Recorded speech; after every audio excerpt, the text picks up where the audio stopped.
our perspective. Hello, hi there. Welcome to F the News, the social current affairs podcast. We're looking into all things female and empowering women everywhere. I'm your host, Liyanne Marie, and I'm really excited to welcome some fabulous guests today. But before we do, let's have a look at all things female in our news and head over to some news bulletins. For too long, women have been bullied and demeaned by lad culture. Misogyny bill is set for the woke scrap heap. Discussion on the shelving of a proposed Scottish bill aimed at criminalising misogyny, highlighting the controversies and debates surrounding legislative approaches to tackling gender-based hatred.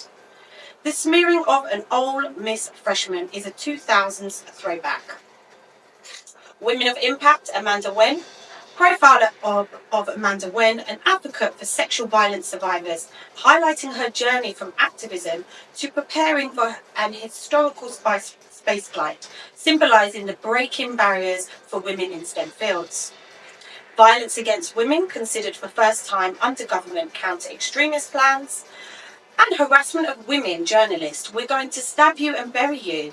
An investigative report uncovers the severe online harassment faced by women journalists globally, detailing threats and abuse that aim to silence their voices and undermine press freedom. It is also still disgraceful that we still attack brave women who share their stories of abuse. Rampant misogyny prevails in UK with scale of abuse women suffer minimised, politicians warn. Groped, marginalised, abused, the realities of being a woman in the football industry and what must change. PR Nigeria ladies deploy negative reports against Nigerian women. The advocacy group PR Nigeria ladies condemns that the media's tendency to sensationalise stories that tarnish the reputation of Nigerian women, urging for responsible journalism that uplifts rather than degrades. What an interesting view on the news this week. There is a lot that is happening, especially for us females in the world. Thank you for listening into that. Before we meet our first guest, I really want to give you a little insight about this fabulous lady that's joining us today. Our next guest is living proof that big dreams, bold grit, and a little bit of pink paint can take you anywhere. We are going to sit down with the heart and soul of behind the fabulous business Beauty and the Feast. This is a gorgeous feel-good business that blends beauty, creativity, community, and a whole lot of love. From running 5 businesses, yes, 5 businesses, I'm really excited to meet this lady, to building her dream shop, now affectionately known as her Little Pink Palace. She has poured her heart, hustle and humour into creating a space that's so much more than just a store. It's an experience, a vibe, a celebration for everyday magic.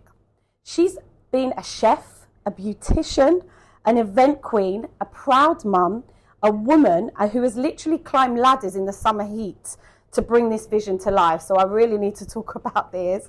We're going to talk about building dreams from scratch, balancing family with ambition, and behind the scenes, the chaos and the joy of running a brand new business. Also, how and why to give credit to herself.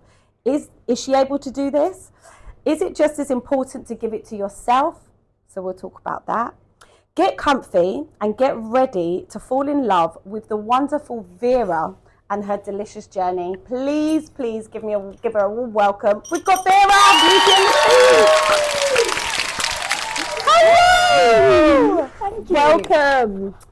So lovely to meet you. And she's just coming looking fabulous. How are you today? I'm really well, thank you. Good. Oh, just dropping the papers there, sorry.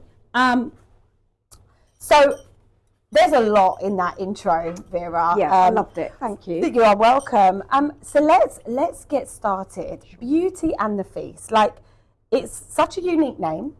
I want to know, where did this come from? So let's just talk about Beauty and the Feast. Where did this come from? Okay, this is a really good question, actually. Yeah. Because even though I didn't know it was going to be called Beauty and the Feast, I had numerous names set up. Okay. I always knew the concept, always knew that everything I did in the past wanted to merge into one business. Yeah. But the name wasn't so easy. I started with the Vanity Lounge. Okay. Okay, it kind of makes sense. Yeah. And then I was like, something that just rolls off the tongue, something everyone can relate to. I was going to call it Mum and Dad's.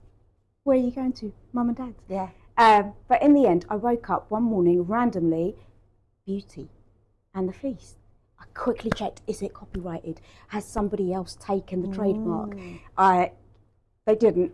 I trademarked it all, took the name and ran with it. And how, like, it's so important, isn't it? Like, we can overthink a business name. Yes. But to get the right business name is important, isn't it? So, absolutely. Like, for anybody out there that's got a business or is, like, just in the beginning stages, can you sometimes overthink the name? Like you know, like it sounds like you. Do you know what? the name. Definitely. Yeah. I think sometimes it's a case of follow your gut. Yeah. If it feels right, go with it. Yeah. And you've been like, you've had this colourful journey, like Very. pink, you're in the right space today. So we hope we got that right with all the pink here. But you've had a really colourful journey. So you've been a chef, you've been a beautician, you've been a wedding planner, and then you've did all of that. And then it's kind of like you've put all these paths together to create what you've done. So That's it. how have you kind of collabed them together to make this one big dream? Do you know what? I wasn't even sure it was going to work. Everyone around me was like, are you sure? You're a bit crazy. Well, I've got to be crazy to go and do something so special. How can you be extraordinary if you're ordinary? Yeah, I love that. Yeah. So tell any ordinary women out there, how can they be extraordinary? What makes that difference? I really, really will say, stop worrying about what other people think. Yeah. Do what's within. If something feels edgy, like a risk, kind of scares you a little bit, go with it. If your heart keeps taking you back there and that thought keeps reminiscing, it's a sign.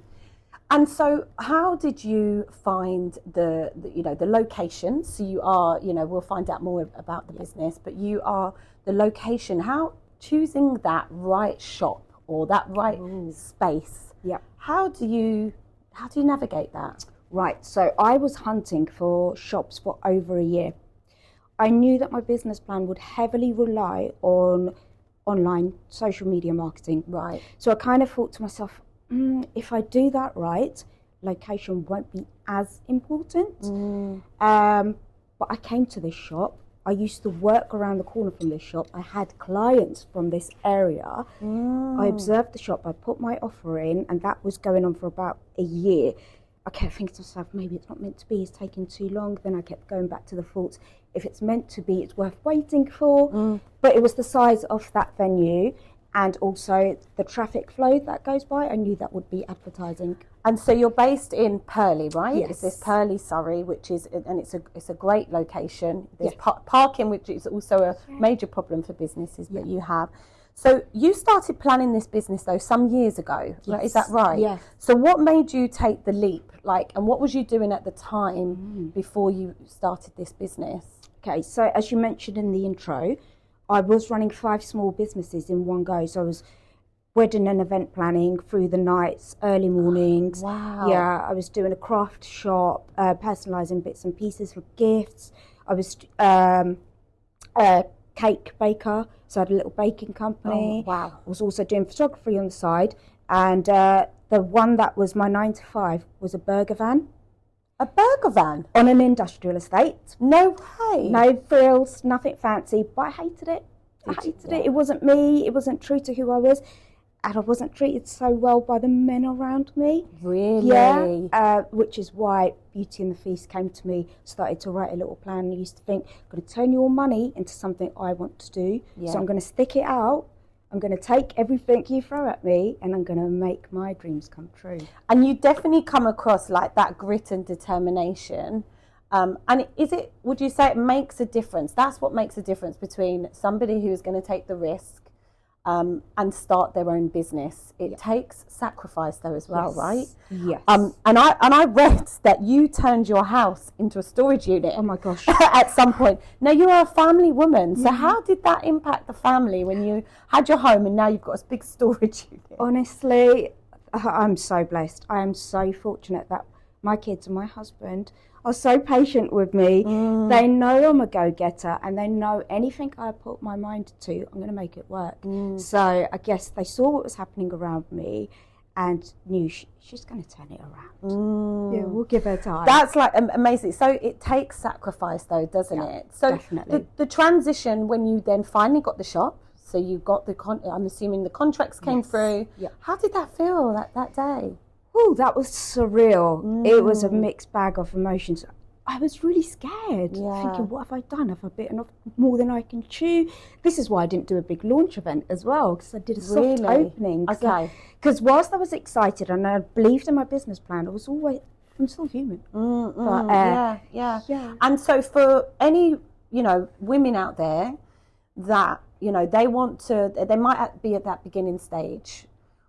What is a business plan? How do they start that journey of like, I want my own business? Because it all sounds great, doesn't it? But the reality, what advice would you give to a businesswoman? First of all, steer clear of worrying about what other people are doing.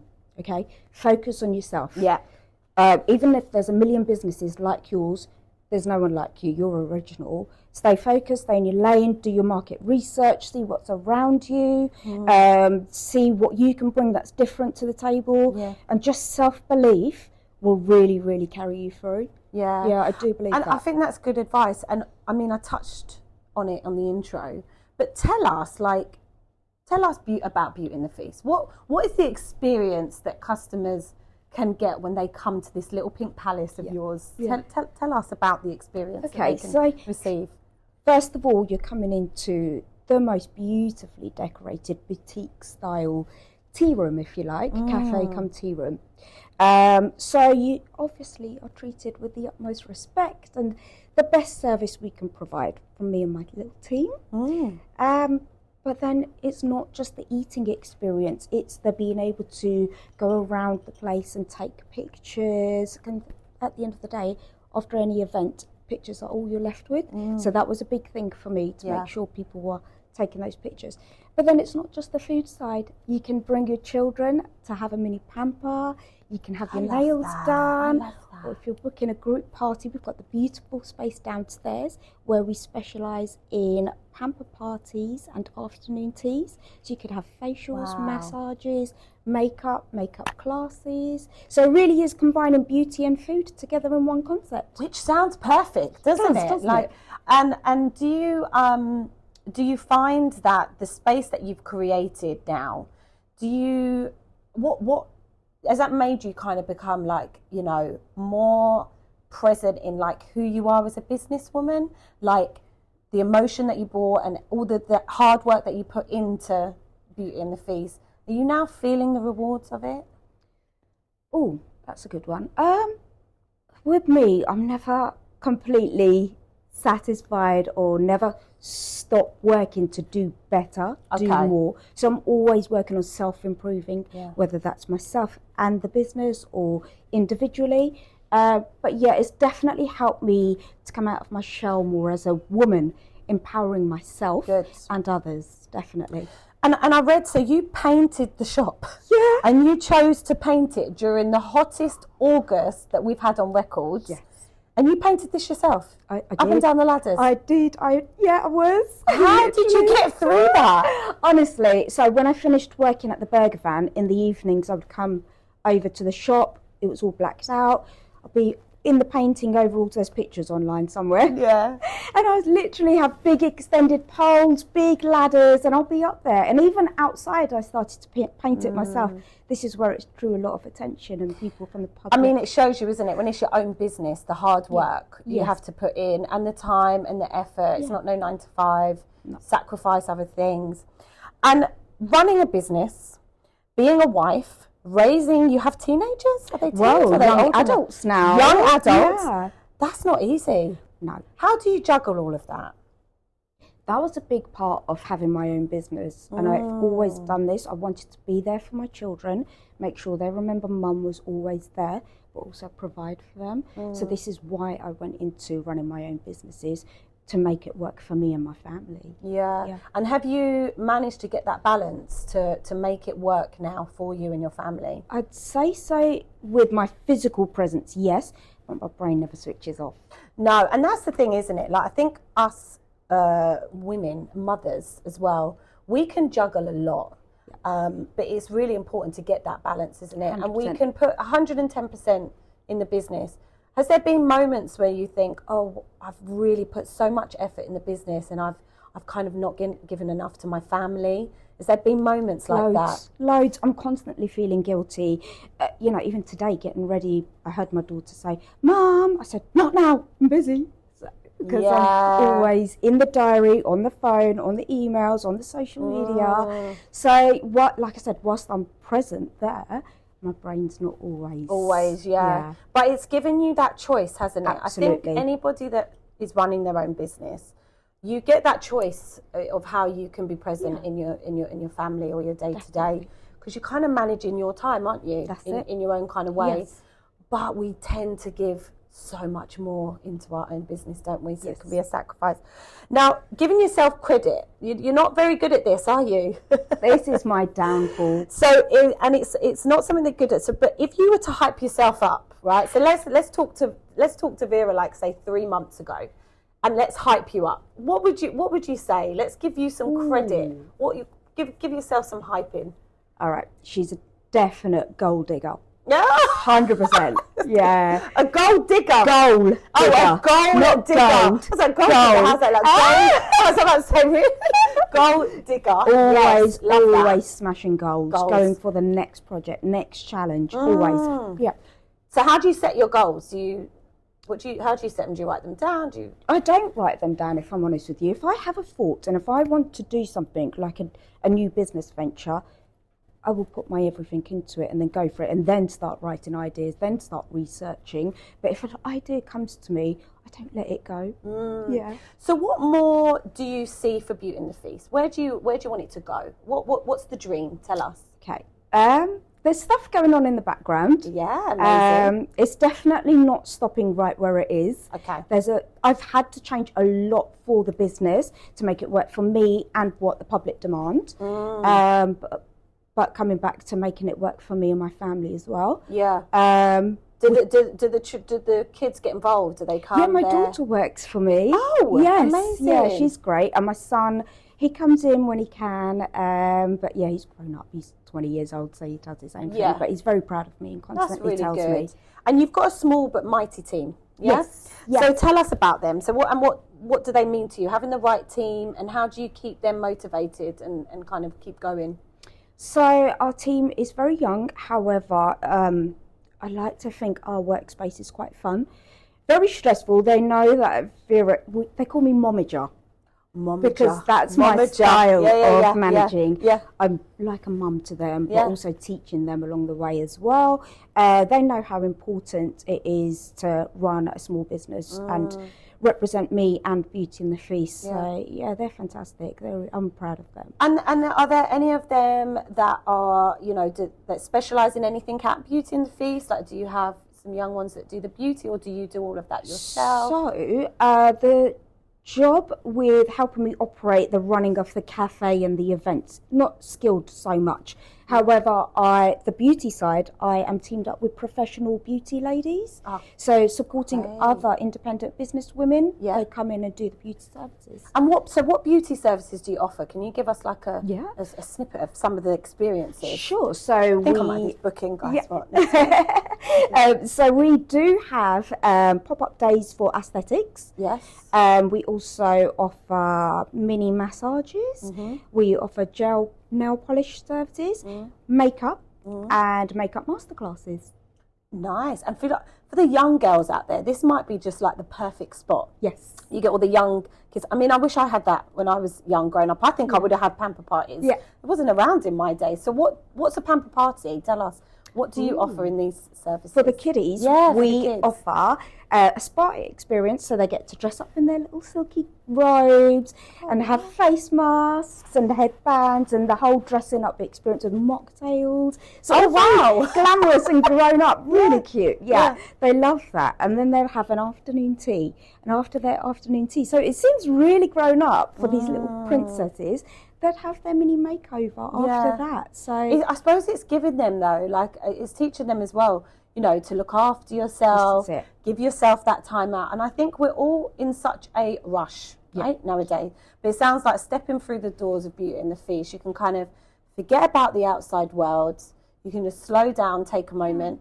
So I think, like, we are all so much in a rush, even now as a family. It's hard for families to sit around at dinner time, right, have that quality time. But I suppose what you've created is a space where people can come as family, switch off, relax, have a moment of afternoon tea, talk to each other, communicate, not be on phones. So that sounds so incredible. What an amazing experience for everyone. So what keeps you inspired?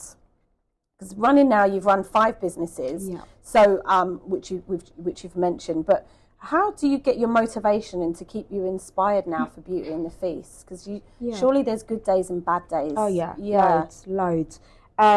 I think the fact that I've got such a lovely following on social media and the support from my family. Sometimes if I'm having a down day, I know I'm not just doing it for me, I'm doing it for them.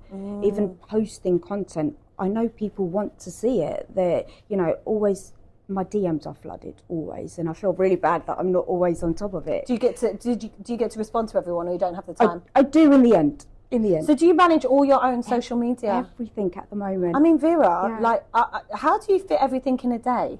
This is it. Like, my husband thinks I'm playing on my phone, but I'm working, always working. And do you still have time for yourself? Do you fit Vera in somewhere in this? Yeah, I do now, actually. It's important. If I'm not feeling 100%, how am I expected to give 100%? So it's important. And throughout your entrepreneur journey, because you've run quite a few businesses, tell us anything like that you've experienced that you think it made you just think, I can't do this anymore. Like, I might need to think completely different. I can't do it. Have you had any like real like negative barriers that have kind of made you go, this is so hard, I can't do it anymore? Yeah, this is one that's happened recently. My rent increase and my business rates have just doubled. And I thought to myself, well, this is going to knock me back. But instead, I applied myself. I thought of new ideas, put in new concepts on the website and new ways of making money. So I flipped it. And already I'm starting to see a difference.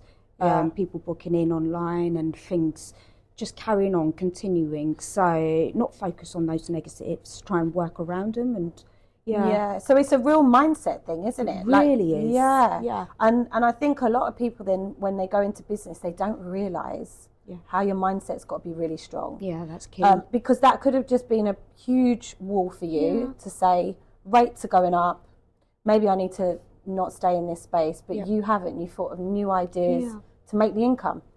That's really good. And so what advice as well would you give, so to any of our listeners, young, old, you know, gone through some struggles in their lives, what would you advise them if they have found, they've got their dream and they want to kind of pursue their dream? What advice would you say for their dream? Visualize it. Right. That's how it becomes a dream. But manifest it. I know it sounds cliche. What's manifestation? Tell us what that... Visualizing it, thinking it into reality, knowing how you're going to make it become a reality by doing that research. You know, it's not all about social media and what people are doing on social media. Behind that social media platform, there's a lot of hard graft. Be willing to work for what you really, really want and don't give up. And social media, you've touched upon a little bit as well, and you run it. Has that been a huge success, like, for your business? And how do you, what kind of things will you post on there so that people understand what's important content for people to post?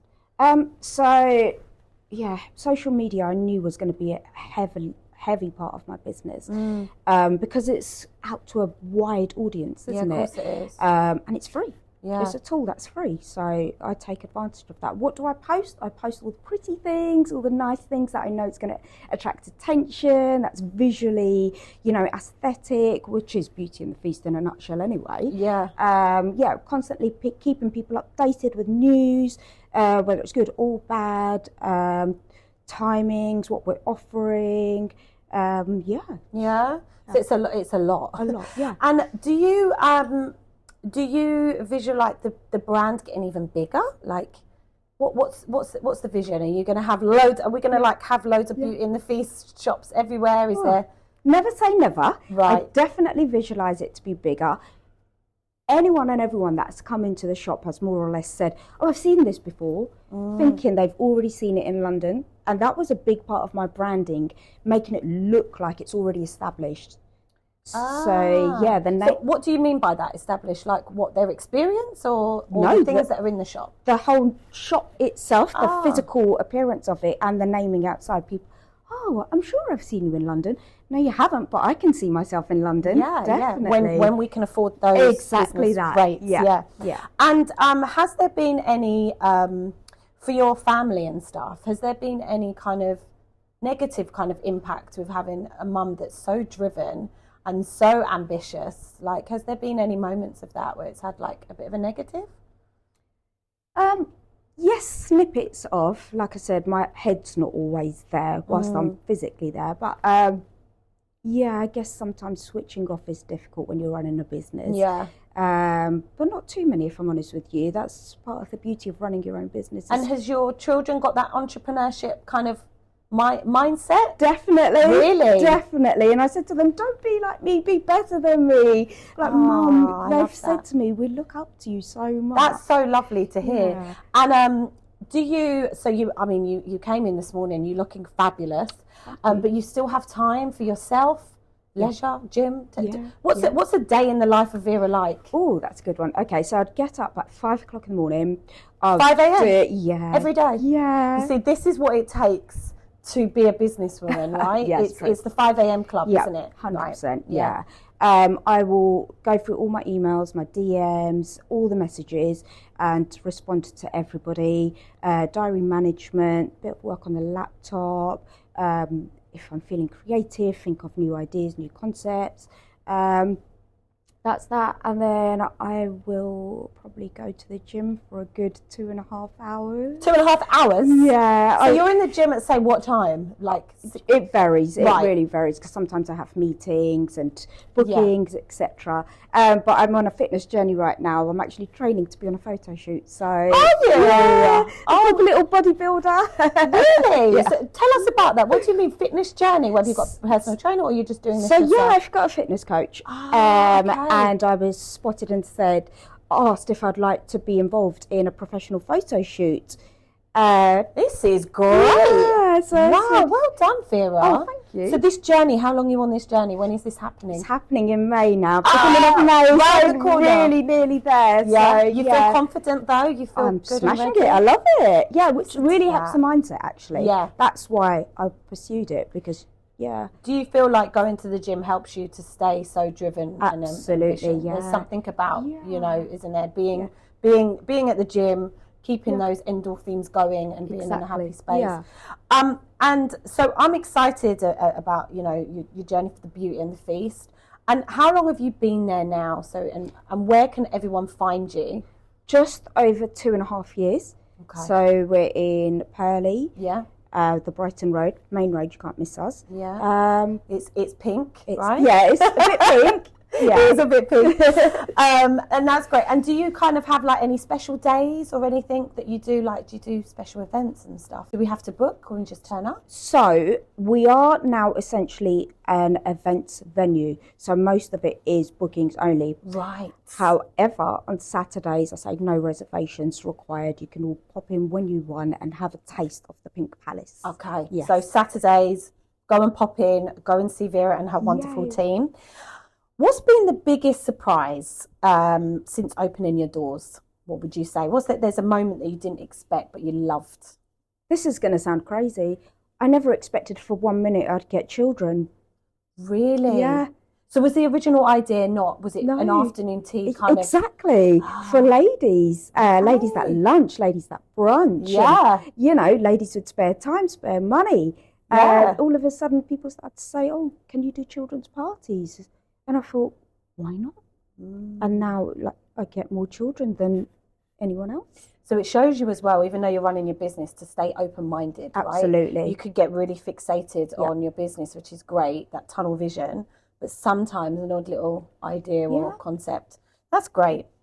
Now, you call this your little pink palace. Yeah. Can you paint us a picture of what this really means to you quite emotionally? Like, where does this come from? There's this little pink palace. Pink Palace was actually named by my customers. Really? Yeah, I never called it the Pink Palace. Ah, so this is the customer's emotional experience. Yeah, exactly. So Beauty and the Feast then is there. Think of your brand and what about your emotional experience for it? Like how's it made you feel? It makes me feel so proud when I'm there and I get a moment to look around me and see what I've done, see what I've achieved. Wow. It is a bit wow. I mean, you are a real inspiration, Vera, honestly. I think as well, from anybody that's listening today, it's just the grit and determination and the being driven, staying driven, staying focused, I think is a good thing. Any like kind of, because we're going to open up to some questions and some to our live audience, but what advice would you give to anybody out there as well that's thinking at this moment, I'm running my business, my rates have gone up, I just want to give up? Because we are in hard times at the moment, aren't we? And there are a lot of businesses that are failing. There are a lot of businesses that feel they can't go on. What advice would you give to anyone that has a business at the moment out there? I would say stay determined, stay focused. Again, don't worry about what other people are achieving. Just if you really, really want it, you will find a way. You'll make it work. Don't give up unless you see that's it. There's no way forward. Keep trying, keep pushing, keep going. Yeah. That's amazing advice. And I think this is why we love having guests like you at F the News, because this is what we are about. It's about having a network as well. Have you experienced any kind of, sisterhood within being a businesswoman on your own? Do you have a sisterhood? Is there been areas that you've struggled with that? I love that you've just said this. I struggled so much in the first year and a half. I got so lonely. I felt so alone, and I thought, wow, is this what it is now? But having met different women in the business, I decided, I had spoken to a lot of businesses who said to me, I'd love to run a business. Can you give me some advice? So I brought it for myself to start doing networking events. That's amazing to hear. Yeah. Because I think it's, as a female creative and businesswoman myself, I think it's the one area in different pockets of industry, but sometimes as females, we don't do enough. Exactly. We don't support each other. We don't get together in these boardrooms or these spaces or these network enough. It's all very kind of silo individual. Let's not struggle. Yeah. Let's uplift, elevate and support each other. So I'm glad you finally got that, and hopefully we'll hear more about some of your networking events and we can help and come along as well. Definitely. To some of these events. Yeah. It's been amazing talking to you. You are like, honestly, queen of the Pink Palace, shall I call it, the Beauty and the Feast. Is there anything else that you want to share with our audience as well, listening, about the business? Anything else that you would like to share with them? Ooh. Is there anything coming up? There is stuff coming up. Are you allowed to share it with us? I can't share right now. Oh, okay, sorry. Just as much as you like. Okay. Who knows? But yeah, although it appears to the public we're quieter because I've made it a private events venue, I can assure you it's not. Busy. It's a busy little behind the scenes. Behind. Yeah. So, what we're going to do, we do obviously have a live audience. So we are going to throw it over to if there's any questions for you, because hopefully you are inspiring so many women and people out there. Do we have any questions? Okay, so before I go over to that, I have one of my own. She always does. Who inspired you to become this amazing amazing entrepreneur that you are, and what is your mantra for life? Oh, that's such a good question. Who inspired me? I think my parents, I'm going to be real honest, since a very young age, I've constantly seen my parents just graft, really graft. And I knew I wanted to create a lifestyle which was opposite to them. I can do the graft, but I can also have a life. What was your experience then with them? Were they business owners as well? Or? No, so they were both chefs. Chefs. Working day and night. Yeah, and mum was caring for family and grandparents and doing everything whilst carrying a job as well. And mum never took time to look after herself ever. So Really? I knew I wanted to be like mum in some respect, but not like mum with regards to not being able to live a full life. Right. Yeah. Yeah. So then you've implied things yourself. Yeah. What about your mantra for life? Mantra for life. Oh, do you know what, that it kind of is, again, that balance, finding that balance, work-life balance. I know we say that, but what is that? Like, it's hard to get that, right? Work-life balance. It is and it isn't. I'm going to let you in on a secret. Tell us. Last year, Yeah. I hit 40 and I ended up going on a holiday every other month. So it is possible. Every other month? Yeah, I was gifted some holidays. I took myself on some really lovely holidays. It was the best year of my life. So it can happen. Where did you visit, Vera? What amazing places did you visit? I went to Dubai. I went to St. Lucia. I went to Turkey. I went to Mallorca. I went, I've forgotten. There's a long list. Just that as well. I don't know how you find the time. Like, I'm inspired by that. I'd like to go on holiday every other month, actually. And your business still ran? It still ran. Because you have a great team behind you. Exactly. This is why it's important as well to have the right team and trust in people. Yeah. Great. And is there any other questions? Yeah. Where do you see yourself in 5 years' time?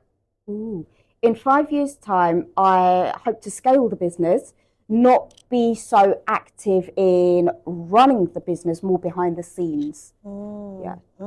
Definitely. Interesting. Great. Well, that's amazing. Vera, thank you so much. Thank you for Thank you having me. for joining us. And we wish you every success with Beauty and the Fees. I will definitely be down there.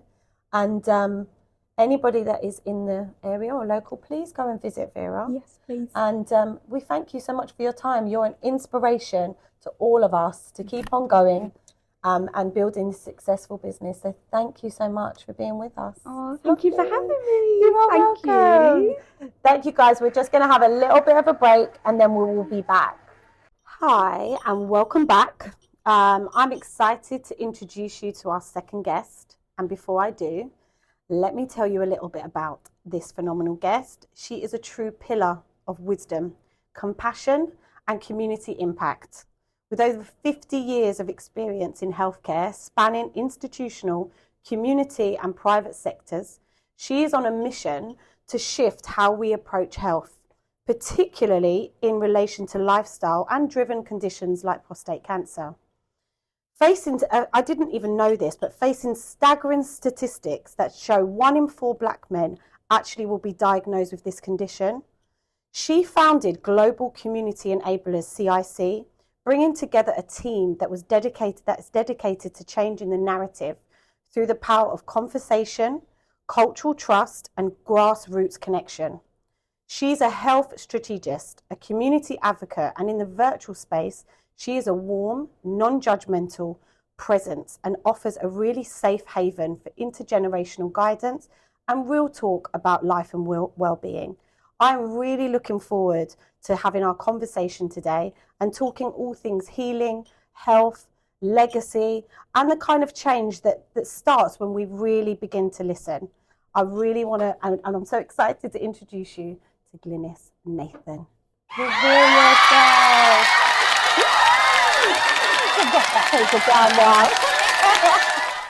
Hello. Lovely to meet you. Thank you. How are you? I'm well. Good. well. Thank you for coming to our space today. It was a delight to read all about you and all what you do. You are amazing. So You. you have an incredible 50-year journey, of being in and around the healthcare. Yes. What first drew you to this path? Curiosity. Mm. Curiosity as a teenager, and just feeling very confused. I had a very close family member who, for some reason, I found her unpleasant. Right. And I asked my grandmother one day, why are people like that? Why? What have I done? And she said she didn't know. She said, but if you go into nursing, you will find out. So I said, all right, okay, then there you go. I'm going into nursing. I remember what I wanted to do before, but it wasn't that. But I was really confused by people. And how have things evolved over the years? You've been in it so long. How have things evolved in the healthcare from being that, that nurse as a young woman? Well, it's interesting. The first time I actually got to see difference, because I actually was trained as a registered nurse in Trinidad. And I remember during our training, some of our tutors sometimes would tell us some of the things they're teaching us, that we probably wouldn't see it. Like what? Is there an example that you can remember? The thing that stands out to me, sounds really crazy, but when we were taught how to take care of dentures. Oh, dentures. Okay, yeah. And we had a tutor nurse that would say, you're not going to see this here, because we take care of our teeth. We eat, the food we eat is robust food, right? But but if you should travel, right, across to England and America, they lose their teeth because they're eating soft food all the time. Yes. So it was funny, but I don't know why it stayed with me.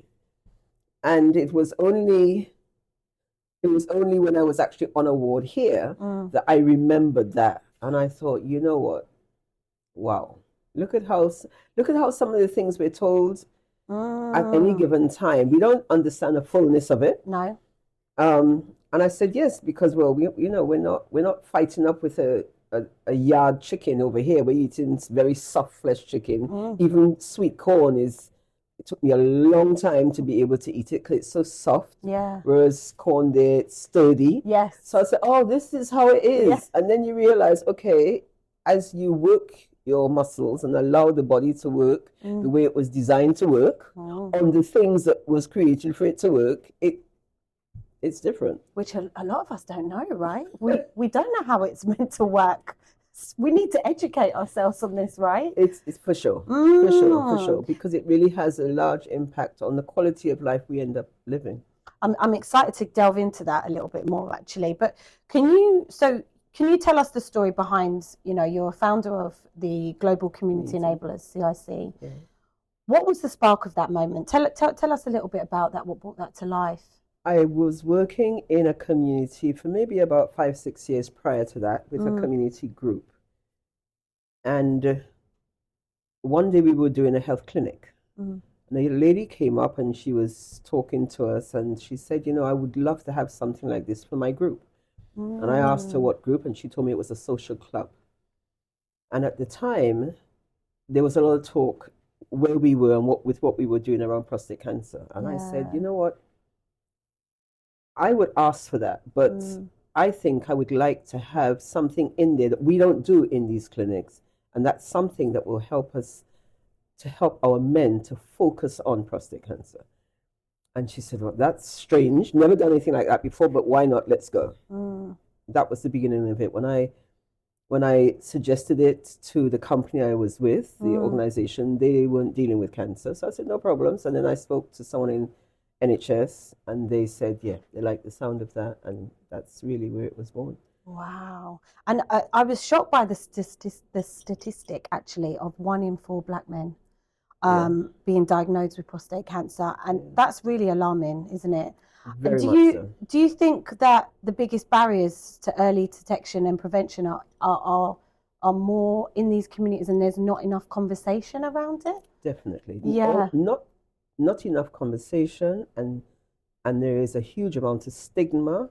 There's also a lot of miseducation around it, because almost every time I start a conversation with a man about it, the first thing he does is say, oh, so he pulls back as if we don't really need to talk about that. And I say, why not? And he says, well, I'm all right. That's where they go. I'm all right, Yeah. they say. I say, okay, what does all right look like? What do you mean? He said, no, everything is working fine. I said, right. And does that mean you're okay? Yeah, that's all right. And that's where I say, you are playing with your life and you don't even know it. Yeah. Because you're waiting for signs and symptoms. And he said, well, what else? I said, well, this kills you without any signs and symptoms. He says, what? I said, yes, that's what's happened. I said, haven't you heard? Something forces you to go to the doctor. It might be that you're in a sport and that's why you go, because you're well and everything is working okay. Yeah. Gentleman said to me, he said, listen, Ma, let me tell you. Can I be honest? I said, yes. He says, right. I have sex regularly, I eat well, and I go to the gym. So I'm okay. So I'm fine. Yeah, I'm fine. I said, wonderful. I said, can you tell me if your grandmother had breast cancer? He said, what's that got to do with it? I said, well, there are things that travel in families, and some things are linked. And he just looked at me as if, are you for real? And I said, yes. He said, all right, come, what's that thing you tell me I need to do again? Come, where is it? You made him change his mind. So you're really about the conversation, aren't you? Because it's the talk. And I do feel a lot of the times men, they block that out, don't they? Unless, like you say, they need to go to the doctor. Do you think as women we are a bit more proactive with it at times? I think it's unfortunate. I think men get a bad rap around this. So people say, oh, men don't.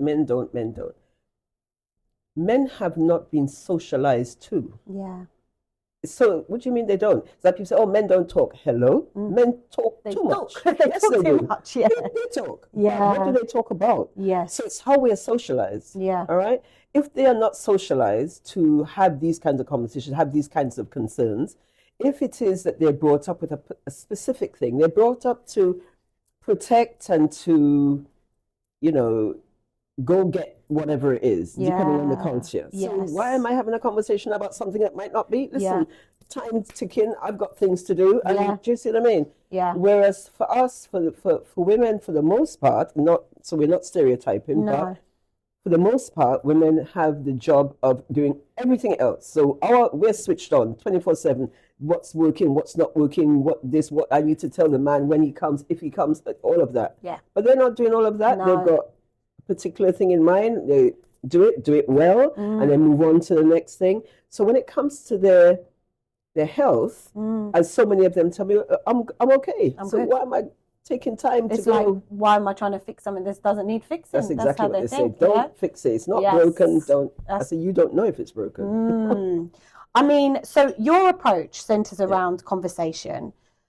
We've touched on it a little bit. So why do you believe, though, the community and the talking more is going to be more effective?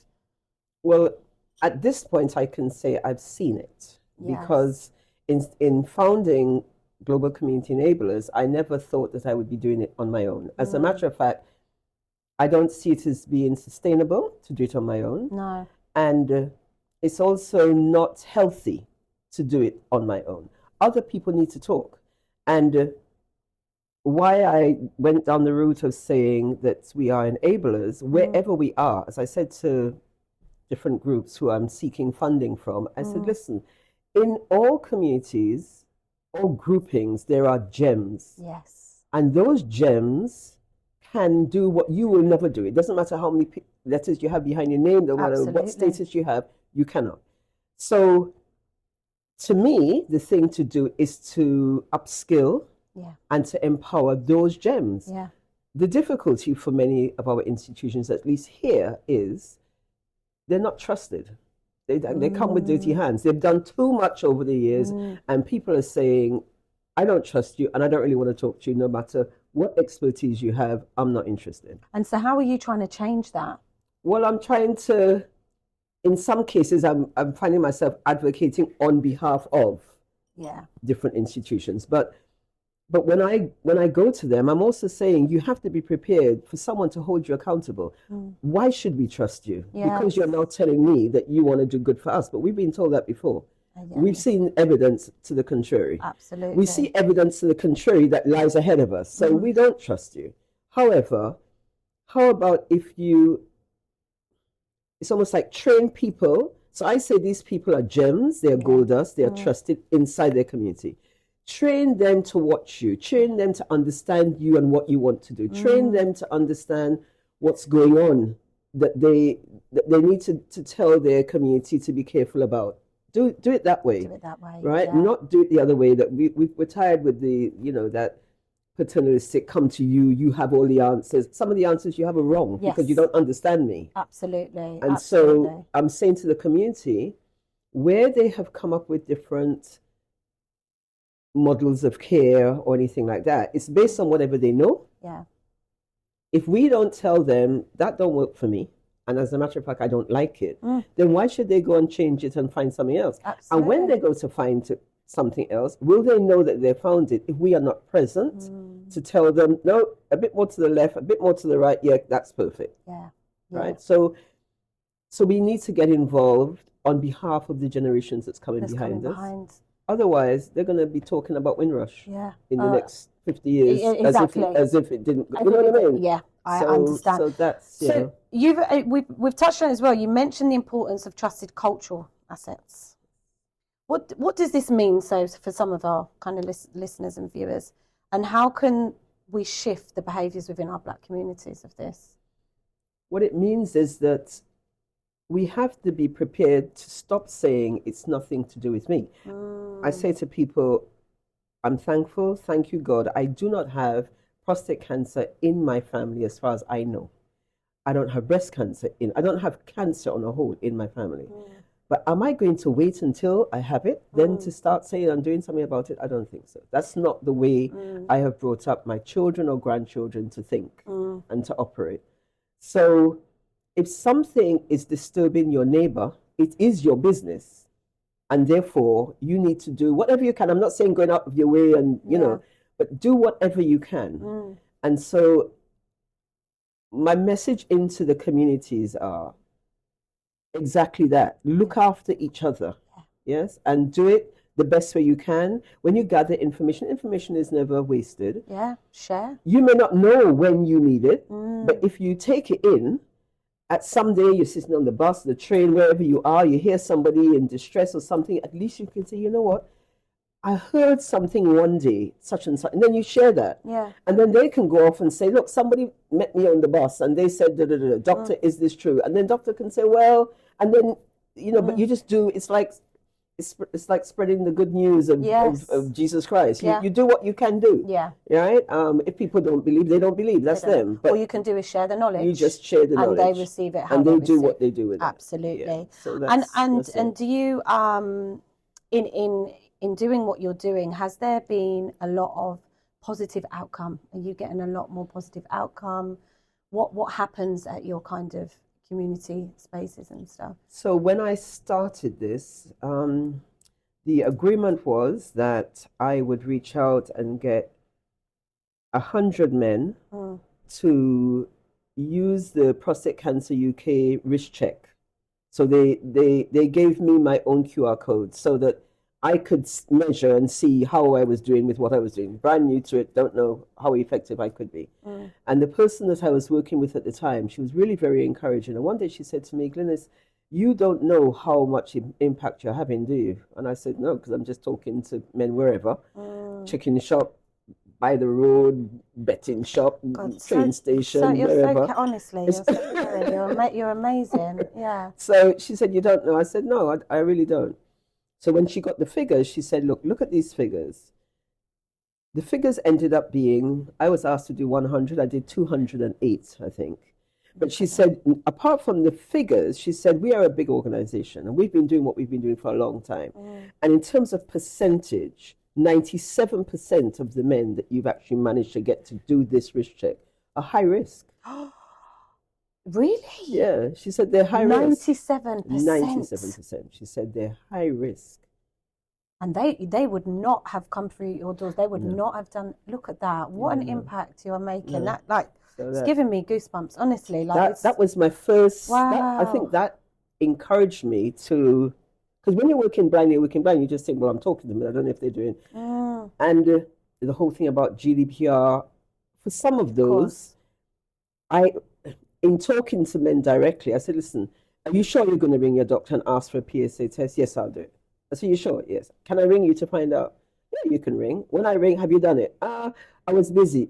I say, you see, that's why I asked if I could ring you. Can We you need can you time. touch on that? Like for the men, what should they be asking for? For a PSA blood test. PSA blood test. They're thinking they are going to be asked or told they have to have a digital rectal examination. And they're pulling back saying, no, I am not gay. Right? So what has that got to be doing with gay? But no, I'm not having anybody do that to me. And I'm saying, I hear you and I understand you. However, if you get to there, you know that something is very, very wrong and you're going to want them to do it. Yeah. So Okay? initially it's a blood test. Blood And they test. can ask for this at any time? Or is there a certain age? So right now, the age that we are working with, or the age that the NHS is working with, is 50. Right. 50 above, you So can ask for it. men and 50 above. Prostate Cancer UK has been saying for a long time now, especially within the black community, that needs to come down to 45 because there are too many cases that are as low as that. Yeah. Sadly, we are aware that there are cases even below 40. Even below 40. So, you know, you have men below 40, so that means you're in your 30s, and you think you're all fine. You're going to the gym, everything is okay. You may or may not have started a family. So you're not looking for that at all. So, and what can we do as women, mothers, aunties, uncles, grandma? Like, what can we do to help? You know, have the conversation. How can we start I think that it's conversation? just it's to start it. I spoke to a lady once who said to me, "You see those figures you've given me there? I don't like the sound of that. So you know what's going to happen tonight when my husband gets home? No dinner." So that's what you have to do. No cooking dinner until you get the blood test. Dinner until you've done that. No dinner until blood test. I quite like that. Yeah. just said That's to what we're her- going to put. We're going to put. No dinner. Us women out here, we're not cooking dinner until dinner. the blood test is Until done. that blood Okay. test is done. Yeah.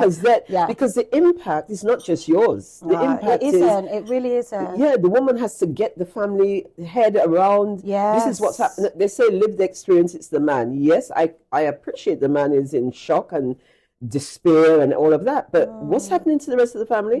The little boy who says, right, dad's coming with me to football match. The girl who's saying, dad's going to walk me down the aisle. And then you come home talking about something you might not be here. It's like, excuse me? What are you talking about? Do you see what I mean? So the whole family is blown by it. I mean, it raises awareness of just, you know, generally as families talking about healthcare, right?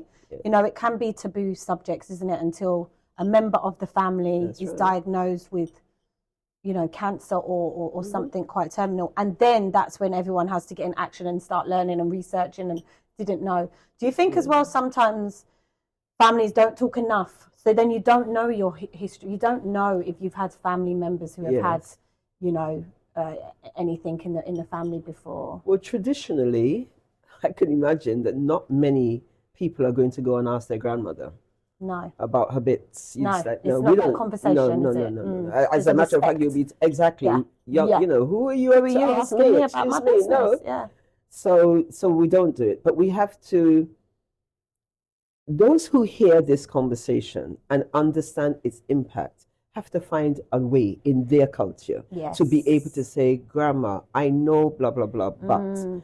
You know, Granddad, yes, I know. And you may decide that you're not doing anything about it, but what about your nephew? What about your grandson? What about, can we at least tell him why he needs to look? Because if they think there is nothing, I mean, there are men walking around who think, it's got nothing to do with me. They don't realize that that's what their grandfather and father died from. Yeah. They just don't realize. They don't. And nobody's going to tell them about their grandmother or anybody who has. It wasn't spoken, was it? It's a respect thing, gender, culturally, you know, your older generations. Yes, you don't I think ask them about as their the health. next generation, we can maybe start bringing in these kind of conversations, But it's right? when you're going to bring it and who's going to bring it. Exactly that. Because so this is why you're here, making this difference. If you have young people who don't know their gran and may be, you know, kind of separated from even their parents, who are they going to ask? They're not on good terms with their parents, so who you're really going to go and ask them about their health? It's like, no, that's not going to happen.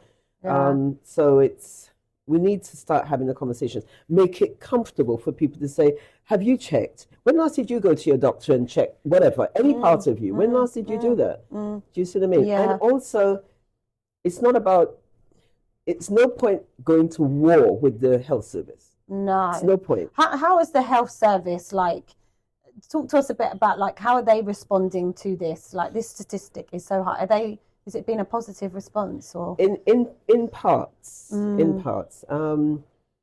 Apparently, outside of London, it gets much worse. Really?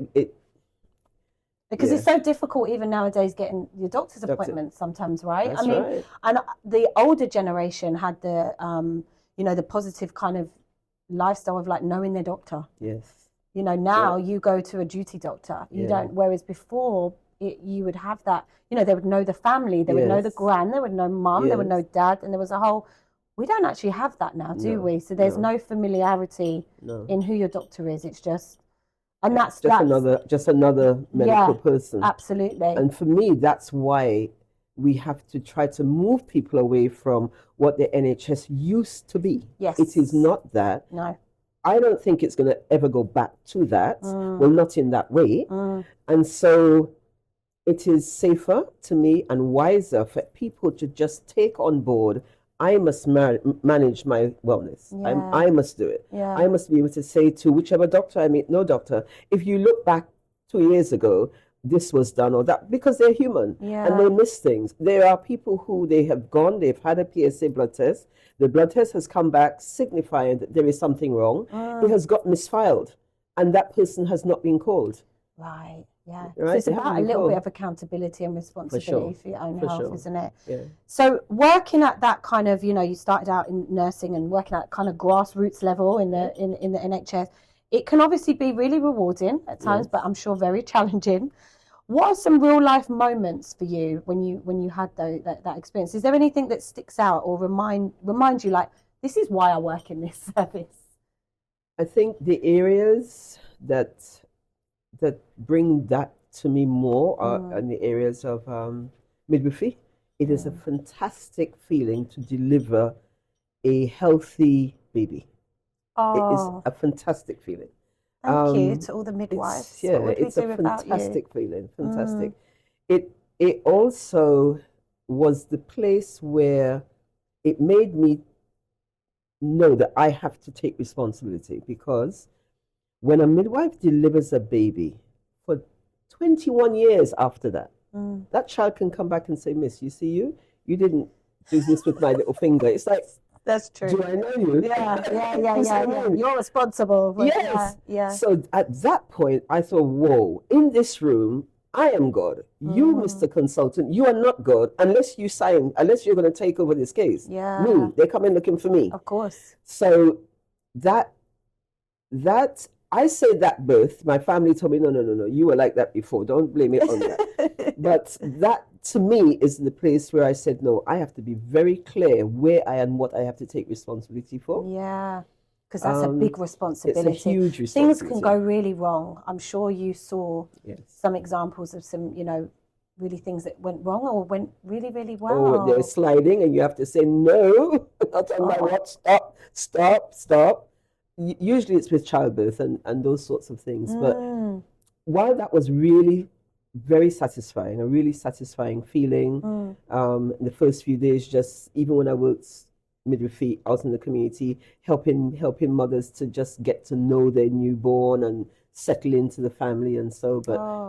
But I think when I did health visiting and health education in the community, that's when it really dropped. I thought, yes. Is this your passion? You found your passion, Glynis. Yeah. We need so many more people like you in this world. Honestly, you are just a breath of fresh air to listen to. You offer such a listening ear, and a helping hand, and you're very non-judgment heart online. So you've gone taken this virtual online where we are now. You can see one of my grand. Yes. What does creating a virtual space mean to you? And what impact has it had on those around you? It's a place where people can reach me without me having to be aware that they exist, even if there is something that they feel that I can offer them. So this was brought to me in 2020 when we were all just staring at the television thinking, is this for real? And one of my grands said, Grandma, we don't have anyone to talk to. And I said, what do you mean you have no one to talk to? She says, no, we don't. What is happening? I said, I don't know. We are as shocked as it. I mean, those sorts of conversations. Yeah, the NHS was such a big impact right at that time. It was just before we started clapping for NHS. Yes, I remember getting out my pots and pans. I clapped. I was there in pots and pans with my children. Yeah. And she said, would you not talk to them? I said, well, how am I, we're meant to be indoors. How am I talking to anybody? She said, no, Grandma, you can go online. I said, no. That online space is toxic. You guys are saying it all the time. I'm old. You'll kill me to put me on there. I'm not going there. She said, Grandma, no, it's not like that. You can take charge. So I'll set it up for you. I said, oh, please. And then it was like, you don't have to do it here. And I said, I wasn't brought up like that. Oh, right. So she's now educating you about this new world, right? Yeah. I said, no, I can't be doing that. I got to do this. I'm not ready. She said, Grandma, please, you just come and you just talk. Nobody cares about how you look. I said, really? I do it? No, Grandma, nobody cares about that. You turn up there, you say just a little something. You say it to a camera. Well, I don't know. That was so uncomfortable. I really commend you for this. I'm really I'm just picturing it right now. So what social platform was this? Instagram. Right. So you created she created it for you. Chatting with Grandma. And you began talking to camera. And I start talking to camera. This is amazing. Don't like it, don't like how it feels. But I'm trusting that what you're saying is true. And then, of course, she looked at the likes. And I said, but why do you believe those likes? They're false. If people just say, like, scroll. Why do you believe them? That's what gets you into trouble. No, Grandma, it's not like that. Anyway, we went on for a while and all the thing about facing the light, not facing the light, all those. And all these technical things the young generation can educate us all on. Yes, yeah. But when I started getting people reaching out, then I thought, whoa. This is powerful. That's different. Is it DM? They slid into your DMs? When people started doing that, I thought, and then they asked certain questions, and then I called them back, and then talking them through whatever it was, and they said, Grandma, thank you so much. And I'm thinking, where's your grandma? In some cases, they don't speak to them, don't dare, I cannot talk to my grandma about this. So I thought, okay, I know that. I know my age group, some of us are not nice. They behave as if we weren't there, didn't do those things. So, okay, I hear that. And so that's where that started. So that opened up a whole new conversation for you, right? And then it touched so many people that you would never have met. They were maybe not in the country, not in this country, not able to. People have come back to me online and said, Grandma, that thing you spoke to me about, I managed to do that. I managed to speak to the person. I managed to actually stop doing this to myself. Different things like that. And I just thought, wow. That is something, but something again that has stayed with me is a grandparent that reached out to me. Right. And said, thank you so much for what you're doing, because I did not have a good relationship because of how we, my age group, were brought up taught how to deal with our children. And when she said to me what she was then able to do after her gran had seen me and spoken to me through that channel, I thought, wow, so that means it's not just the younger people who I'm actually able to help, but I'm also able to help my age group who, this thing called blame, we get into one when we feel that we are to blame for, as opposed to, that's what I need to do. Yes. So that's what I did. It's like the easier option, right? Isn't it? Like, it's uncomfortable, but yeah. And so we've kind of, for this next question, actually, we've touched on, but in a world that can feel disconnected a little bit at the moment, especially post-pandemic, how important is it to reintroduce the human-centered connection in healthcare conversations? It's paramount. We were not created to live in isolation. At all. We were not created to do that. So the phone doesn't replace a human. I believe that that's one of the reasons why people just, once they get the phone, they just keep going, because it's almost like you're looking for the thing that you need, and you're never going to find it in that device. You need to put it down and talk to somebody, and then you say, oh, there it is, because it's a human connection. Yeah. You see what I mean? But I think, like, just your example of showing, though, the power of social media and human connection, how you can use it, the both. Because for some, if they didn't have the social media, they wouldn't you know, even come across somebody like you, Very to much, very even much so. start a conversation, or to go to their grandparent or their mum or dad and said, I just came across this lady online, and, you know, and begin the conversation at home. So it's it does really have, it does powerful. have its place. It Absolutely. Absolutely has its place. And so tell us more about the team of enablers that you've brought together. Like, how do they support your mission? Well, they're really good. They go out and they're not always so keen to go and meet total strangers like I am. Most of them work in the community in which I have found them.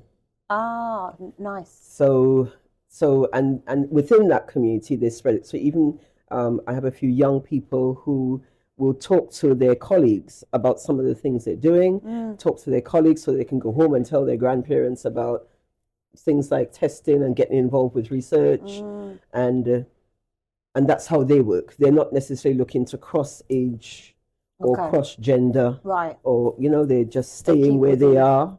That's where they have their comforts, and that's where they have their trust. I suppose just by nature of who I am, how I am, I'm happy to cross anywhere, because we all need to hear about it. That's my thing. My thing is, if as somebody who is a Christian, if I am prepared to go and talk to anybody, everybody, about what I believe and what I think can help them, for in my case it's Jesus Christ, and so then why am I not coming to talk to you because you're a Muslim about your prostate? No, I'm coming to talk to you. You can go talk to your imam. I might not. Do you see what I mean? Absolutely. But I'm coming to talk to you. I'm not letting anything block me from doing that, because and that's the same special. for all of us. That's really special, and being part of the community, that's really special for the community to have people like that. Absolutely. I love that you are like that, and that you just are bold like that to do, because that's what keeps conversation going, doesn't it? Some people don't want to have the conversation, but Glynis is like, no, like, let's have the conversation, no matter what your background. It can be a gentle conversation. Of course it can, but it opens up and starts a conversation, doesn't it? Now, with such a wide range of responsibilities, from working in your corporate consulting and stuff that you've done, how do you personally stay grounded and well? Because obviously having some of these conversations, these are deep conversations. They're not, you know, are they? They're like, so how do you kind of ground yourself in all of this? Along my journey, along my health journey, I also did some training to become a counselor. And one of the things that was very clear during that time is that if you don't find a trusted space to be able to talk to somebody about what you know, it will be very difficult to keep confidence, because I say counselors are like rubbish bins. People pour stuff into you, all the bad stuff, all the difficult stuff. And because you're human, you too are going to be shaking. So I've learned along the ways that I need to be able to speak to another professional myself. I've also learned along the way that I need to sleep. We underestimate the power of sleep. So sometimes I don't get enough sleep, but I'm aware that I need to sleep so that my body can repair and regenerate and keep me as sane as possible to be able to do the things that I want to do.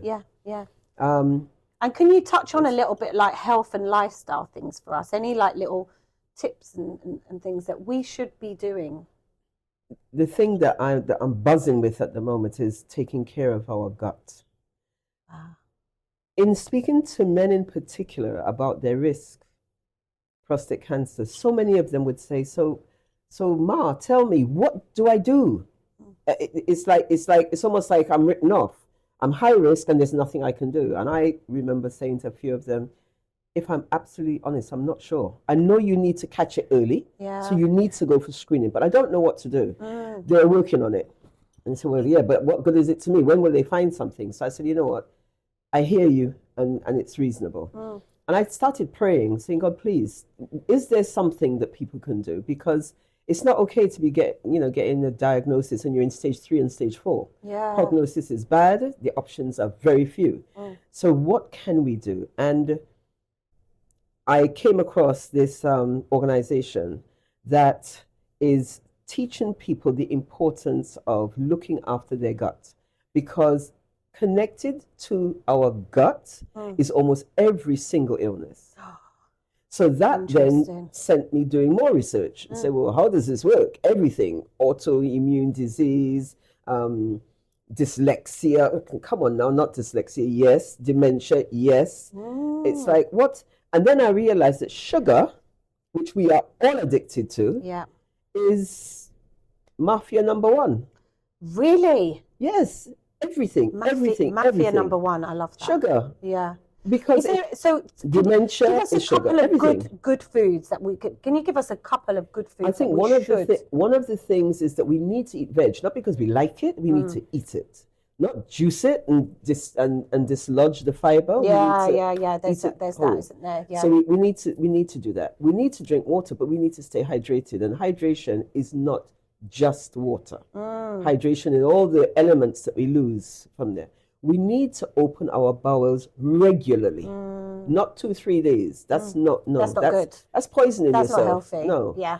So things that work against that are things you need to push back on. So if you don't get enough sleep because you're working, because you're going to buy the house or go on holiday or whatever, no, you're killing yourself. So you need to make sure you get enough sleep. If it is that you find that you are having to, you don't go to bathroom regularly, then you need to find out why. What do you need to eat? What do you need to not A eat? lot of the time, it is what we're putting in our body, isn't it, as well? Don't get me started. Then. Yeah, Let's not. yeah, no, but let's not go there. we could do a whole other podcast on that. For sure. For sure. And the right balance of sleep and stuff, you know, everybody's different with that, right? Some people survive on People 5, some people like they 8. survive. Is there a minimum we should be getting? We need 7. 7. We survive on 5. Yeah. As far as our lifestyle is concerned, but our body doesn't survive on 5 because the body needs a certain amount of time to go deep. It's not going to do its repair at, let's just think it's 3 levels and we're up wide awake, and then you go down, right? Level 1, level 2. Yeah. And you think, right, got 5, right, up we go because I've got things to do. You don't go down to number 3 and the body's saying, well, can't do the repair, mate. You know what? I'm one of the people, though, that I like my sleep.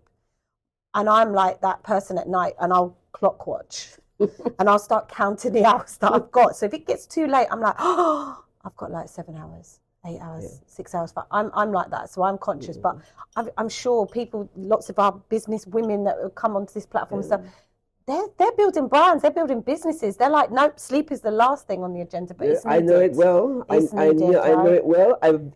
Through this journey, I've done a lot of that myself. But because I know, I say, okay, I know I'm doing wrong here. I know I'm doing injury to myself, because that's straight up, that's what it is. So I will end up with a brand and a beautiful business and well known, but nobody knows I'm having treatment. Because I'm damaging myself. Damaging yourself. Body doesn't care what you do. It doesn't business. It needs this to do this. Yeah. God was wise. He said, if I leave it to them lot, they're not going to do it. Get right. They're not going to do it. So you know what? Make up their own rules. And for any listeners that are listening and who want to be enablers in their own communities, what's one small step that they can take today? Today, I would say contact me.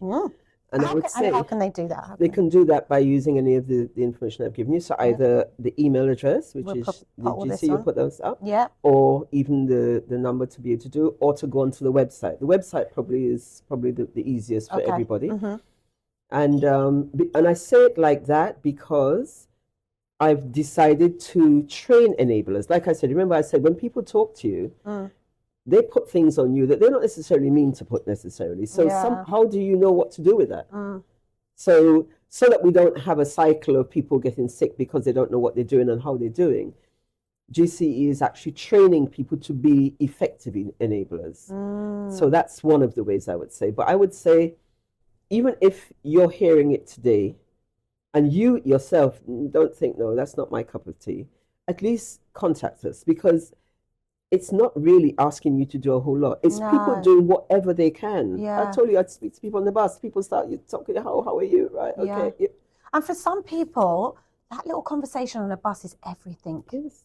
You know, might not be on social media. Yes. They might just, get up and go to the shop or the post office or something, and that's their only form of communicating with any human. So that's, and I think more of us can learn from that. We're all so busy, aren't we? So stressed that getting on a bus, you've got no time to talk to anyone, talk or to you're on your anyone. phones, or so I suppose a little step like that, having a conversation with someone can make a huge impact. A huge impact. And what keeps you hopeful even when this work is heavy, because you must come across some really traumatic cases and I think experiences. what keeps me hopeful is recently I've been asked by a few researchers to take the fact that they're doing certain projects to the community.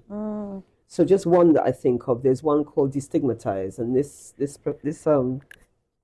this research doctor is having conversations with people in the community about prostate cancer. Not just looking for the person who's diagnosed, but looking for even women. So she said to me, women would be wonderful. How do you engage it? What do you do? How do you do? And so things like that build a lot of hope, because it means that we are reshaping what we have. Okay, so the NHS maybe not as we knew it, but we are getting something else, which more of us are actually able to contribute to. And that feels really good. It feels really good to be able to encourage people to say, right, it's changing. It's not that it's gone and going, it's changing. So be part of the change. Even with our Future Health, that's an organization that's collecting data so that when things are made, it can be made to fit me. And they don't have to they measure you and then they want to fit me in it. It's like, no, I can't, that doesn't work. No. But if I don't turn up when measurements are being taken, then how are they going to fit me? Do you see what I mean? And those things feel really good. Good. Yeah. And also our NHS, it has its flaws. It has, it's good and bad. But when you speak to, I have a lot of family in the Caribbean and stuff. Our NHS is like gold. It is. Compared to, so what to what they elsewhere. experience and, the private healthcare. So, we have to kind of really give credit, because it's, and if we have more people like you in our communities, it can only get better. We are also going to ask, while you're here, because we have a live audience, before I ask you a couple more questions, I'm going to see if we have any of our live audience ask you questions. Is that okay? Yeah. Would you be happy? Would you be happy with that? Yes, okay. Before I go over to them as well, is there anything more that you want to share about what you do in educating us today a little bit more? Well, I've told you about the encouraging people to come and join us. What about any of the women out there who have, the husband or the uncle or the granddad that is just quite stubborn, like you say, doesn't think, there's anything wrong? They're not going to go to the doctor. They've never gone to the doctors in 45 years. Why do they need to go and do this now? What would you advise them? How can they kind of help? When I meet, and it's not just us here, because I told you I work in different places. So even in Ghana, when I'm talking, I say, listen, Pops, tell me something. You don't want to do it. You've said, for them in that case, it's too far. The distance is too far to go and get checked. They can't take that money from the family that can feed them and go all that distance into the city to be tested. I say, okay, what about if you look at it as a gift, gift to the family? Because if you allow yourself to be tested, and it turns up that you do have it, then it's a very strong message to your sons and your nephews. 100%. It's a strong message. But also, I think we have to find another way to try to persecute the man to act out of character. Can't be the way. How do women find themselves in that situation? Yeah. Are we not the ones that they say that can bamboozle the man to do what he doesn't want to do? So what's going on? Yeah. Why are we not doing it? Exactly. Why are we not working the magic? Get the man to test. And also be his advocate, because it's not an easy thing to walk towards something that might give you news that you don't want to hear. It's like one of those kind of, tests that a man has to go through, but us women go through quite a lot of these tests, We get right? accustomed to it. We get accustomed. That's what I was going to say. Yeah. We get accustomed to it. So this is, you know, we just have to keep on going and having the conversations Yeah. to do more Yeah. with them. Yeah. Yeah. I'm going to double check to see if there's any questions for you, Glynis. Okay. And I can't thank you enough. As I said, I want everyone to know, you know, how incredible you are and what a pillar of the community. We need more so that we have community, because I think we've lost that a little bit. We have. And it's having, you know, women like you on our show that kind of just will hopefully really enforce others out there to do it. Yeah. So I have my own question, but I think I'm going to go with this one first. Have you had any health issues that have inspired your journey? Okay, I don't know that I would call it a health issue, but in 1999 I lost my son. Oh my God. And that was a defining moment in the sand for me. I was in my 40s and couldn't at all come to grips with that. And it showed me how what we do as health professionals doesn't necessarily line up for those on the other side. At that time, I was actually teaching counseling, and I remember it was a half-term week. And I said to my group, listen, the people in your life that you love, you must let them know. Do not wait for occasions. I don't care what is being celebrated around the world. No, you must let them know, regular close-up, how you feel about them. And we ended the class that way. We had half-term. And then on the Sunday before the new week, so the end of half term, my son died on that day. Oh my God. So when the class realized I didn't turn up, so what do you mean? Where's Miss? And they heard, they were just blown. Because Miss told us that last week. She told us, and I just think, had I not followed my own advice, it would have been even worse for me. My children, well, 2 children, my son and my daughter is here with me. I would be a nuisance in letting them know how much I love them. But you are so strong. Like, honestly, you are so strong and so doesn't feel strong inspirational. Like, and you're still giving and pouring into others daily. What would it? I don't know how I survived that. So if I don't know how I survived that, what is it like for other people? And I have good family. I've got family that, I mean, that just took them out. They thought, Lord, Glynis is not going to survive this because I'm always there for others. But if I have a good family and I don't know how I survived this, what about people that don't have that? How do they survive it? There's a lot of people that don't. There's a lot. Yeah, there's a lot. So we just have to find a way to be concerned about other people. Yeah. You know, as I said, different levels, but still we have to find a way. So that, I would say, is the thing that I would get the closest to. Through my life, thankfully, I haven't had to battle with any kind of sickness. One of the things I promised myself, back in the day, I probably was maybe just gone 20. You see all these people sitting in this clinic, I thought to myself, traveling distance to come to doctor. Then doctor can't see them because he's called off to the ward. And then the poor people have to travel all the way back. I thought, no, I'm not doing this. Sickness is not for me. I said, sickness is not for me. This opinion, that opinion, this mistake, no, it is not for me. What do I have to do so I don't have to step this? Stop eat this, stop do this. Right, I'll have some of that. I'm not doing that other one. Because then something that is unpleasant is forcing me. Let me force myself. Yeah. I'll force myself, don't eat this, drink this. Don't have nothing else come and force me. So you are a powerhouse. You really are a powerhouse, a force like inspirational, like at its finest. Thank you. Like honestly, even for sharing that personal story. I didn't know. I'm really like honestly emotionally taken back by hearing that.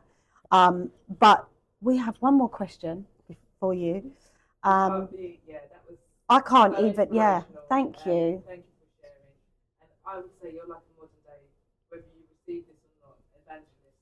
You're doing amazing work through your passion and your experiences. And so, what I wanted to ask you, because I can hear that you're a lady of faith as well, a woman of faith, is that what has been your hardest conversation, or where you probably struggled to show grace, maybe to a person or to the system? That's a very good question. Where I have struggled to show grace the hardest.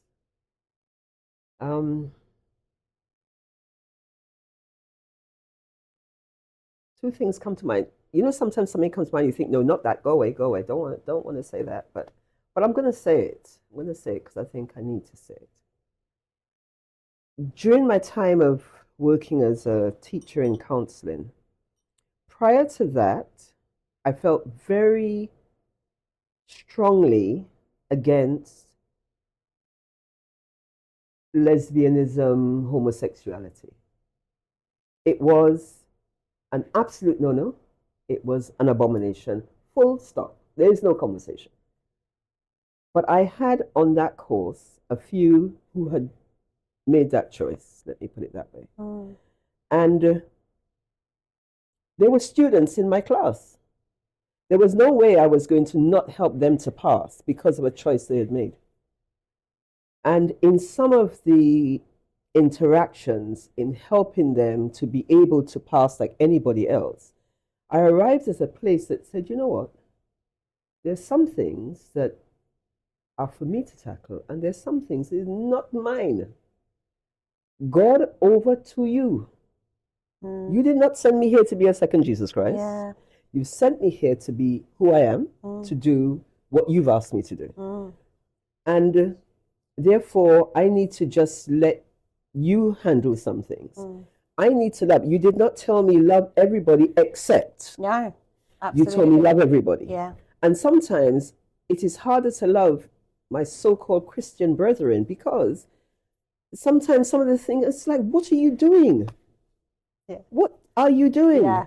How do you expect that behavior to help people who are by the wayside? So we were sent by the wayside. We were sent to people in church. We were sent by the wayside. Yeah. So how you come to go by the wayside and then to be treating them like that? Or they come from the wayside to you and then you're giving them stress about one thing or another. It's like, no, you've lost the plot. You need to go home. So I've said to some of them, church is not for those who've been saved. You need to stay home because you're already saved. Church is for people who are not saved yet and who trying to get saved. Trying to get saved. Oh, listen, Glynis, I honestly, like, what? No, a wealth of knowledge. Yeah, and words of wisdom. Thank you so much. It's been an honor talking with you, and I really hope that people take a lot from your words today, take action, help, you know, their family members, have the conversation, at least get the conversation started. So we thank you so much for being here. Before we go, can I ask you, what is your favourite F word?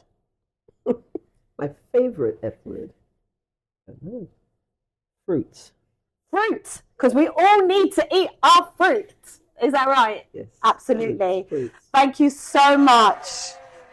It's been a pleasure. Thank you. You are amazing. Thank you so much. So I just want to say, before I hand over to our hologram host, Rochelle, I want to say a huge thank you for your support, everyone. This has been our third episode. We can only keep on going as well with all your likes, your support, your comments. Please subscribe to our YouTube channel if you've not already. And also remember, we have our live studio audience tickets, which are also available. That will be on the 25th of April. So if any of you want to come down and join us in the audience, we would love to have you there and keep on building this amazing network, empowerment, just a sisterhood. Yeah, so please get in contact with us. And I thank you, as always, for being on F the News with me. Yeah, I've been your host, Liyanne Marie, and the wonderful Glynis. So I'm going to hand you over now to hologram host Rochelle. And this week, stepping into the vault is Cookie performing her track Looky Looky. You already know the time, baby. It's Cookie with a double lie. Double like gang, double everything, baby. Keep looking.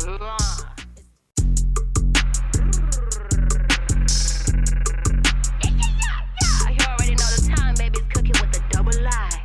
Double like gang, double everything, baby. Keep looking. It's big cookie. I keep it juicy. Yeah, they see me everywhere. And I don't wanna looky. Yeah, I'm a little thick. I do this effortless. You wanna show them, book me. The one and only Cookie. Looky. He wanna buy the tootsie. It's sweet like candy. These other can stand me. Looky. Press to the edge, don't push me. In sheets, I'm nasty. But else I keep it classy. He wanna pig. He wanna lick it. I don't know rent or shoot. I spend a big ticket. Yeah, got a drip on me. This put lean dripping. My dribble bag on me. I still won't let him hit it. Broke boys that disgust me. He can come around, wasting time, only lusting. Keep this pussy moist, keep it wet, never rusty. She got lots of miles on her box, now it's dusty. It's big cookie. I keep it juicy. Yeah, they see me everywhere. And I don't wanna looky. Yeah, I'm a little thick. I do this effortless. You wanna show them, book me. The one and only Cookie. This bitch just copy and paste. Hand nails is laid. Want me to sit on his lap? I wanna sit on his. I need a house on acres. I wanna bowl like a Laker. Tequila shot, no chaser. Then knock him out like Fraser. I'm a home meal, he know the deal. Cookie or entree. If I give him this rock, I make it scream like Beyonce. Be chillin' at this warrant, you don't get an Eve. How you say you got the wet, but you be dry in real life? Cookie. I keep it juicy. Yeah, they see me everywhere. And I don't wanna looky. Yeah, I'm a little thick. I do this effortless. You wanna show them, book me. The one and only Cookie. Looky. He wanna buy the tootsie. It's sweet like candy. These other